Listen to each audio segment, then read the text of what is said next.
Rachel, and today we're talking about the sequel to An Elderly Lady is Up to No Good. Now, I just did another video where I talked about another book about a serial killer. Serial killer is not the main character, but is very prominent in the book, All the Sinners Bleed, which is a horror thriller. This is a dark humor, somewhat thriller. Mostly dark humor. It's a collection of short stories that revolves again around Maud, our 88-year-old main character who just wants to live her life in a very particular way, and whoever gets in her way or mildly inconveniences her or somebody she likes is going to have to go. But the funny thing about this is because her appearance is so, you wouldn't assume that she is a serial killer. That's what makes it funny when she, you know, goes to these ridiculous lengths to solve her problems in a lethal way. Not because you want anybody to die. You don't even want Maud to succeed. In fact, you're actually watching this whole thing going, Maud, did you have to do that? I think Turstyn, even more so in this installment than the last one, masterfully makes elements of like dark humor work to explore societal stereotypes. This really like challenges your expectations as a reader, blends like horror and funny in a way that is so unique. Maud is no typical elderly woman. Like, this is subverting a lot of stereotypes, which is part of why it's funny. And instead of being this embodiment of like frailty and this nice old innocent woman that you typically associate with people in old age, that's probably how you feel about your own grandma, unless you had a grandma like my grandma. Maud is very resourceful. She is very tactical.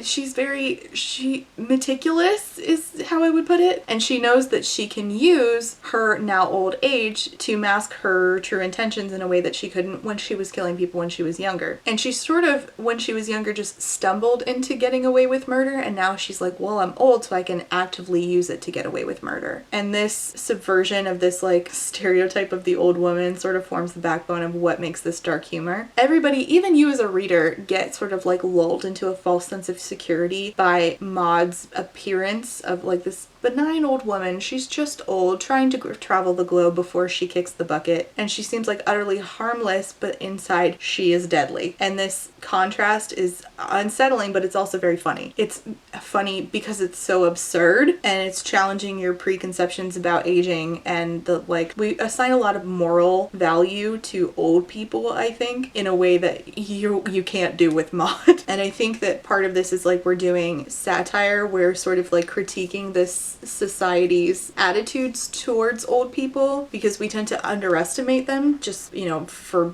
the reason of them being old. And by making Maud this agent of chaos, Turstyn flipped the script on like traditional power dynamics between old people and young people. She uses society's like disregard and sort of like her ability to be invisible to her advantage and commits a lot of crimes, which ends up like you're laughing but you're also like, oh Maud, no. But it also does this thing where it's like asking you like, maybe you should confront your ageism. And just like in the last installment where we had like these, you know, they're very macabre moments and situations, they're also funny. Like in the first short story in the first book, she kills a woman who is trying to take her apartment over by murdering her with her own art piece falling on her, and it's a giant dick. Yeah.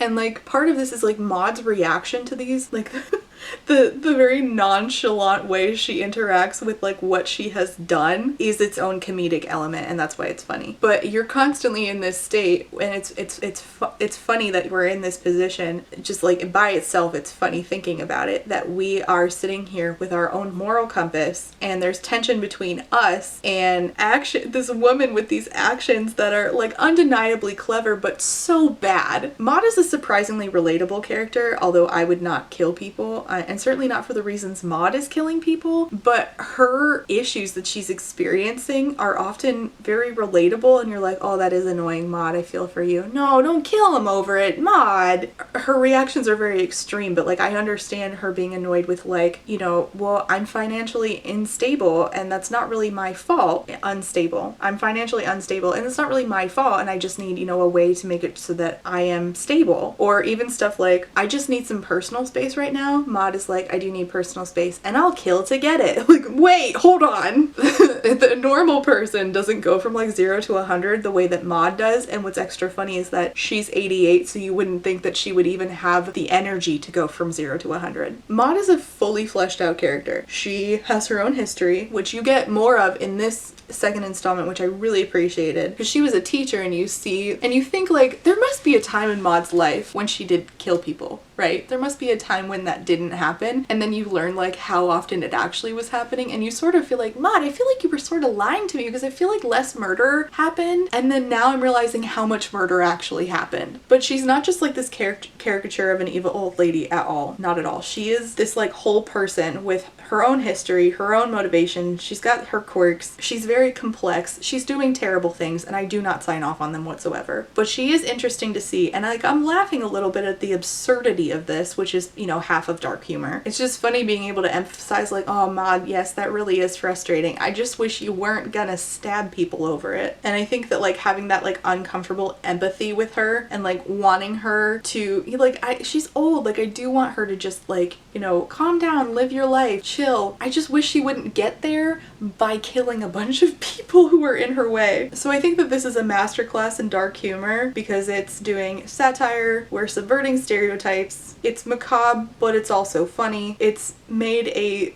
character with a lot of depth that you like sort of begrudgingly empathize with, but you don't want to, and you're like, this is so absurd, Maud, you can't do these things, even though I understand how frustrated you are. And it's sort of like telling you to like challenge your own bias towards people of a certain age, but also you're laughing because it's just so absurd that this old 88-year-old woman is so lethal. I just love that what we're doing with like talking about societal expectations around old people, and like how we give her a pass because she's old, and it's sort of expected of us to like be like, oh, this is an old person, you know, she's old, she's so near death, let's just let it go. And she like actively knows that, and she's like, yes, thank you for that pass, I will be using it to my advantage. Dark humor also can be like a way that we explore taboo subjects. Obviously this idea of anybody committing murder is shocking and unsettling, and I think that because it's an old woman, we're doing like such great work here with a taboo subject, and that's why it's so effective as dark humor, because like sure, we're murdering people, but it's also an old woman murdering people in their home with their giant dick sculptures. So it feels like we're confronting the topic of like ageism in a very non-threatening way. And I think that there's a way in which dark humor is sort of cathartic, and it's like, what if that was me, and the most like the things that like what if I just really gave into like the worst impulse that I had around being annoyed by another person, which I would never do, but Maud did, and watching her do it with a giant dick sculpture is like weirdly cathartic. And I think that this is such a good example of like the profound potential of the catharsis of the genre of dark humor. We get several stories in this. Now that I've gone over what dark humor and like taboo dark humor is, I guess I should give you some specifics. I mean, this is a perfect time to say like, if you don't want spoilers, then, you know, head out of here, but if you do, then good. So I think that one of my favorite parts of this is like seeing more people in Maud's life like currently, and then also seeing more into her history. I really like understanding how Maud got to be the way that she is like currently. So I think that some of these deaths have like profoundly impacted her. One of the deaths is that she didn't kill her sister, but she also isn't sure if she saved her sister from dying. Yeah, no, that sentence was wrong. Oh my god. Hi, it's editing, Rachel. What I was trying to say is she's not sure if she did everything that she could in order to prevent her sister's death that she witnessed. Did she try to grab her before she fell down the stairs? Did she do everything within her power?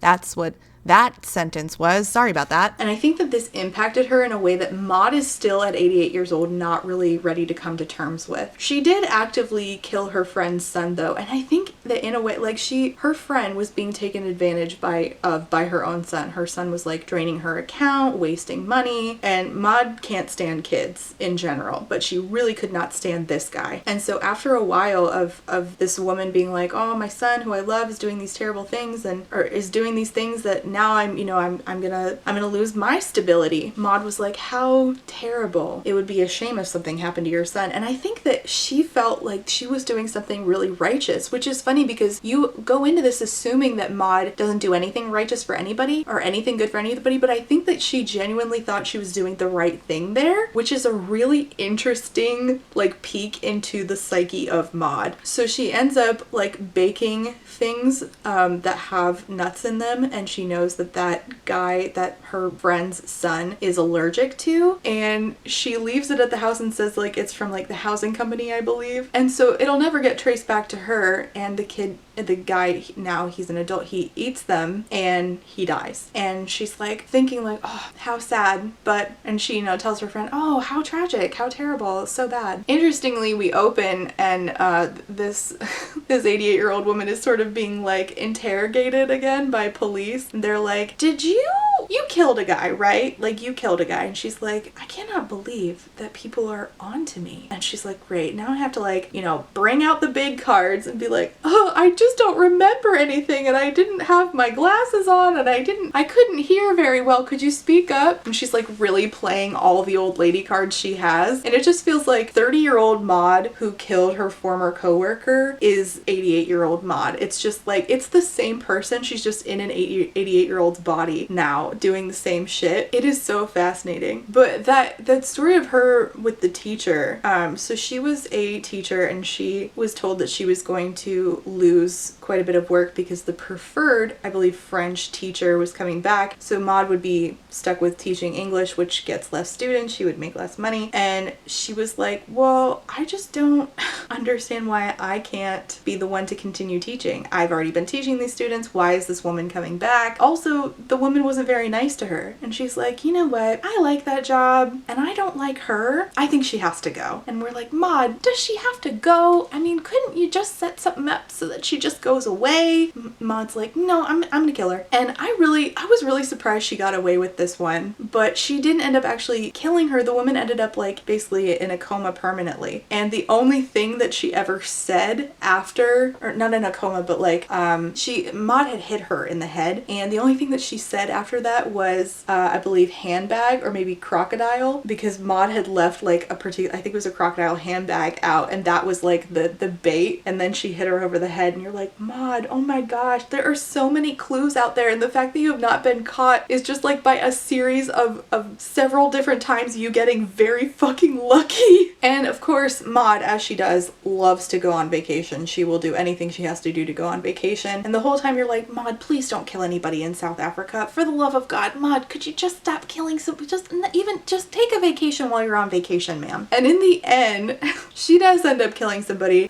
Somebody had been attacking young girls, and she ends up setting it up so that she like sold some paintings that she owns. She sets up grants to give money to like the girl who was attacked by this grown-ass skeevy ass man, and she sets it up so that she has people to take care of her, so who she helped. And it says, this is my chance to have everything exactly how I want it. And I'm like, oh my god, at least Maud is honest. But holy shit, Maud, did you have to set it up that way? You couldn't have done one less murder, just one time less murder. It is funny how she is both like meticulous but also stumbling her way to getting what she wants. And in a way, I almost wish she got caught, but in another way, again, like, because she's an old lady, like inside I'm like, she's so old, and couldn't she have done some community service? Maybe gone on less vacations? But it's also really interesting that she still thinks that she has a moral compass. It's just that other people's moral compass is so different to her. And she's like, but I helped those girls, the people who were attacked. And if you recall, I helped my friend whose son was taking advantage of her. You're welcome, by the way. And you're like, Maud, that's not how we help people, ma'am. And didn't you get things out of that? And,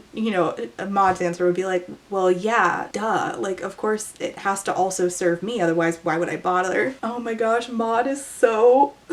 she's so much. And by the way, no, she doesn't get caught. I'd be interested in seeing if this series gets a third installment. I'd be really interested in seeing one called An Elderly Lady Goes on Trial. But then again, we'd have to stop doing the like episodic nature of these. It's like interconnected short stories about Maud doing different murders and illegal activity. But I'd be really interested to see, you know, if we did a third one, especially if like she finally gets caught. Not that I like want her to get caught, like in a way I'm always like, well, you know, she's so old, but then again I have to think of like, hey, but she still did a bunch of murder. That's why it's fun. It's like it's funny that it's a thought exercise because she's an old woman. I'm like, wait, I'm just giving her a pass because she's old. I can't be doing that. I cannot thank enough my patron who requested that I read both of these. These were such a delight. They're incredibly short, but they pack such a punch of like fun and funny. Even though it's murder, you feel almost weird saying that, but it's not like watching an episode of Dexter where you're like, Dexter, you can't just kill every single person in your way and say, well, I'm doing it for the good of humanity. Like, you're also being a bad person a lot of the time. But with Maud, she knows she's being a bad person. You're like, Maud, stop, grandma, no. I highly recommend these. The audiobooks are on Hoopla if you have Hoopla. These are this duology of short stories is one that I would reread happily. Like, it's also one that I would super recommend to people. I hope Carlos reads this. This is a perfect airplane book. This will keep your attention on an airplane. You will feel like the airplane ride goes by so fast. All right, if you have read these, let me know down below. If you are planning to read them, let me know. And if you have any recommendations similar to this, let me know. Or let me know what your favorite dark humor is down below. If you made it this far in the video, you can leave the skull and crossbones if you want to. Or don't. It's up to you. No pressure. Thank you so much for watching. Thank you again to my patron for requesting this. These were awesome. I'm so happy to have read this. All right. Thanks for watching. See you next time. Bye. Before I go, I have to say thank you for being a friend to my Therapy Bills patrons, and those are Alexander, Ashley H, Astrid P, Brittany Bobitney, Cami, Choco's Trash for Japanese Mysteries and Thrillers, Chris the Horror Therapist, DJ Rugbuzz, Ellie, Emerald Dodge, Emperor's New Blues, oh boy, my mouth, Aaron with 2 E's, Eric D, GalaxyBot, Jess, John E, Julie D, Kelly No K, Casey McKenzie, Kate W, Kiari, Quinn, Lady Kittybug, Lady Chips, Lemon Jelly, Lex, Lily B, Max B, Mommy Zami, Alice, Panoramic Demon, that's such a good name, Peggy Lou, who trolls Rachel with her Patreon name. Thank you, Peggy. Rain, Reese, SJ, Sadwich Bree, Samar, Scarlet, Shiny, SMK, Spoopy, Steph B, 2 Orbit, Urchin Audrey, White Raven 13, Zorvictia, and Chai Guy. Thank you all for being here, and thank you so much for being a friend. And last but not least, I have to say thank you for being a friend to my Potato Starch Marxist patrons, and those are Alejandra, Alicia, Treasure of the Carlos Book Rec Fan Club. Carlos just heard me say that. Althea, Amanda D, Amanda, Andy, Angelica, Artie the Ninth, Ava, Ballads and Bookends, Beck, Blake, Lemon Pants, Blythe Lavender, Bookish Brain Rot, Bookish by Jenna, Bree, Caitlin, Cardinal Ginger, Carlin, Casper, Kate, Catherine, Kathy, CJ, Clover's Mom, Cole, Colleen, Corwin, Cosmic, Darius, Danielle, Darren, Desiree, Dilf Enthusiast, Dorian, Dorothea, E.T. Cosgrove, Ebby, Emily A, Emily L, Emma, Other Emma, Aaron, Ezra, Fiona, Gadarn, I'm begging you to email me and tell me how to say that. Garrett, Goddess of Rot, ooh, that's a good one. Hannah C, Harpy Kuro, Haley G, Ilianaka, JM Tennant, Jay is on Olympus, Jelly V, Jen Michelle, Genderqueer, Jenny G, Jessa Sue, Jill, Jojo Bookish, Kat, Catherine, Katie L, Haley, Kayala, Kendra, KMTV, Laughing Cat Dog, Laura Garcia, Lauren G, Lazarus Ray, Library of Scars, Lindsay M, Lisa B, Lisa L, LP, Lou Siri, Lustful Octopus, Martin, Madison, Man-Eating Plant, Marcella, Marquita, Megan, Malara, Mentally Unwell, May, Mockingbird Nation, Molly, James, Natalie, Never, Nicole R, Nicole G, Nimeska, Nyan Binary, Paige P, Penny Chilling, Foxglove, Rachel B, Reader Rising, Reba, Rebecca, Rebecca R, Ronnie, Rosie, Rowan, Socoria, Sadie, Sakia Lume, Samantha O, Sammy C, Sarah H, Sarah the Bear, Sarah Z, Shamed, Shannon, Sean, Super Evil Sam, Tay, Talia, Tiana, Trash Can Teddy, Triple M, Tito Phoenix, and Writer A. Thank you all so much for being here and for being a friend.